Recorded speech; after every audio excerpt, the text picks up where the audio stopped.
გამარჯობათ.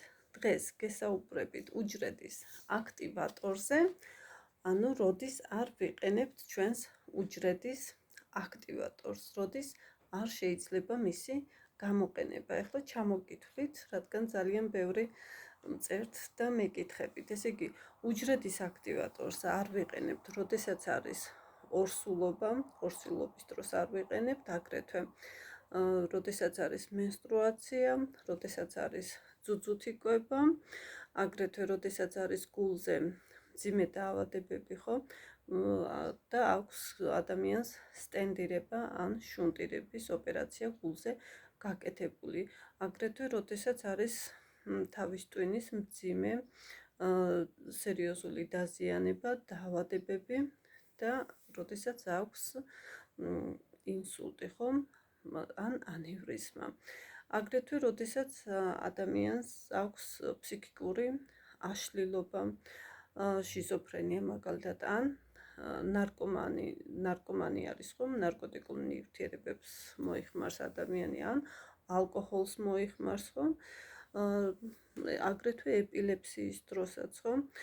როდესაც არის აგრეთვე მაღალი წნევა, მაგალითად 160-ზე, ხომ? ანუ ჯერ უნდა წნევა დარეგულირდეს, წნევის წამალი დალიოს ადამიანმა და წნევა რო დაუწევს, შემდეგ უკვე შეგვიძლია უჯრედის აქტივატორი გამოვიყენოთ. როდესაც არის მაღალი სიცხე, ხომ? მაგალითად 38-ზე ზემოთ. სიცხე რო დაუწევს, კი ბატონო, ან თუ 38-ის ქვემოთ არის, შეგვიძლია უჯრედის აქტივატორი გამოვიყენოთ. კი ბატონო, როდესაც აქვს ადამიანს თვალებში ლინზები, ხო, ჩასმული, ეს კონტაქტურ ლინზებს რომ ვეძახით, ხო? კი ბატონო, ანუ უჯრედის აქტივატორს გამოვიყენებთ, მაგრამ თვალებზე არა.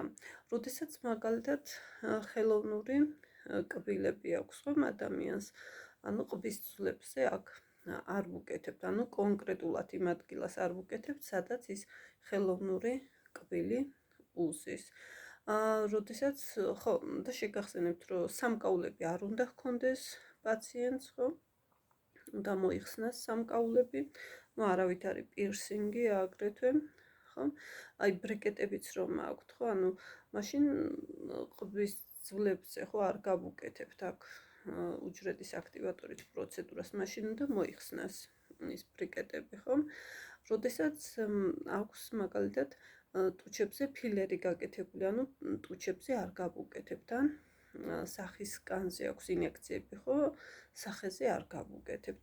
თუ ოპერაცია გაიკეთა ადამიანმა, ну რომელიმე ორგანო ამოიჭრა, ხო? ოპერაცია აქვს გაკეთებული, 6 თვე მაინც უნდა იყოს გასული ოპერაციიდან. კიდევ არის თრომბებზე მეკითხებიან, როდესაც ვენების ვარიკოზული გაგანიერება აქვს. კი ბატონო, შეგვიძლია ჩვენ პირველი რეჟიმით გავაკეთოთ, მაგრამ სასურველია ჯერ ტერფები, ფეხის ტერფები დავუმუშაოთ, ხო, წრიული მოძრაობით. ესე და შეგვიძლია მოვატაროთ ესე 2-3 მოტარება, ანუ ფეხებზე პირველი რეჟიმით, ხო?